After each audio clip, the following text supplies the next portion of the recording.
Think you know how the pros mix vocals? Think again. I got the chance to sit down with a mixing engineer who shaped the sound of Avril Lavigne, Nick Jonas, and Beyonce. In this episode, he reveals how to bring raw vocals to life and what separates a good mix from an unforgettable.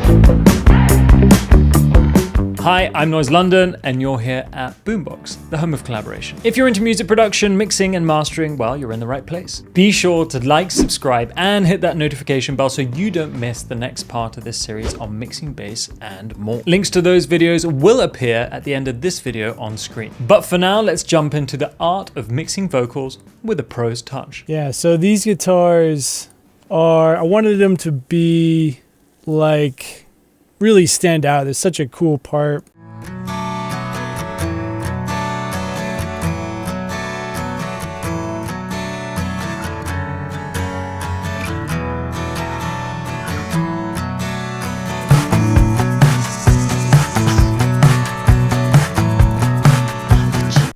I really cranked my Chandler TG1, this guy right here. And I think I used API 550Bs as well, just for a little bit of EQ after that compressor. So let's take the plugs off and let's hear the dry recordings.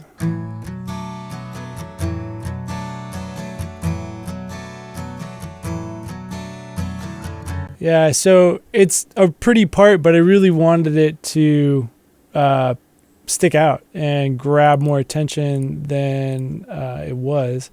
So yeah, adding that compressor to it and then mixing it in parallel with them.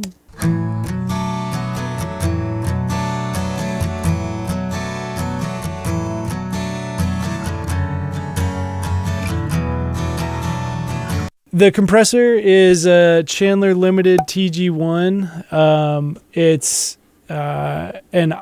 It's an old, really old, like kind of based on an old compressor from like the Beatles era. It adds like this like gooey compression. You can kind of hear it working like when you turn it up a lot, which is, I love that sound. I printed it and then I used it in parallel because I didn't want like that to be just like the main sound, like just these like heavily compressed guitars, because it just kind of kills it in a way. It just kind of mangles it up too much. So being able to mix in the raw recording really kind of lets it, I don't know, it's almost like it tricks your ear in that it sounds clear, but it also sounds like really energetic.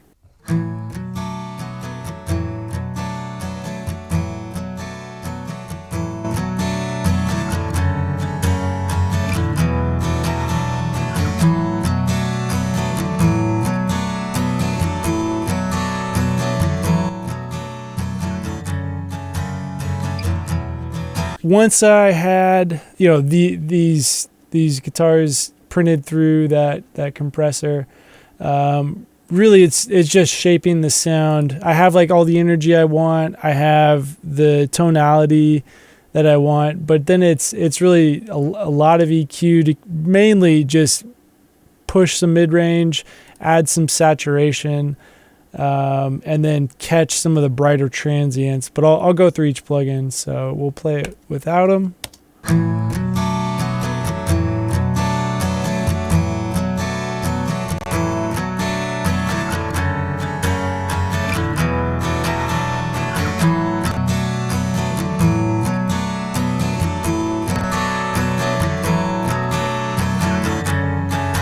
We're cutting some lows, pushing some mid-range here, cutting some honkiness out, and just trying to shape the mid-range, getting some saturation for a little more character. Each plugin you're going to see is just refining more of that, like cutting anything that I don't want to be there, like mostly upper mids, highs, and then pushing some mid-range on these. They're bright enough in the recordings as they were. And then at the end, this is a cool thing I like to do. Instead of a multi-band compressor, which just catches, a lot of upper highs or highs, like, I might use that instead of this sometimes. This is almost like a brick wall limiter to me, with catching those peaks, those like high mid peaks, high end peaks. You can see I have this de-esser set to catch between 3 and like 12.5K. And then if you set it to all around and split band, it acts much more like a multi-band compressor to me instead of like a de-esser.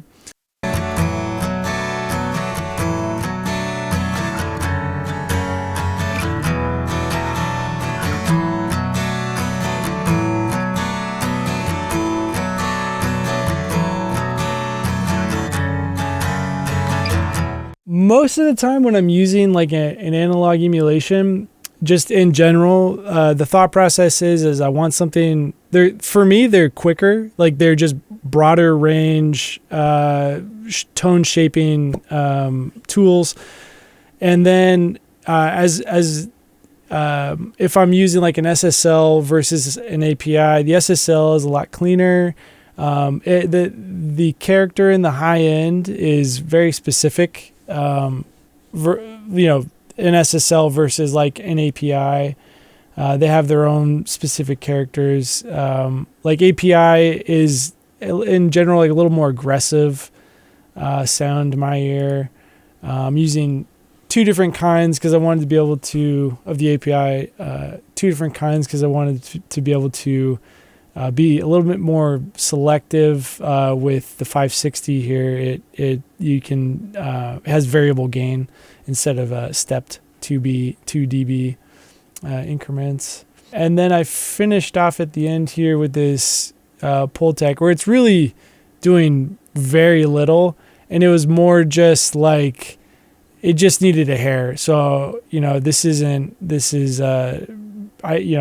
very small changes with this guy. And again, the Pultec is so wide in any changes that you kind of don't even notice it. But when you take it out, that's when I feel like you usually notice it,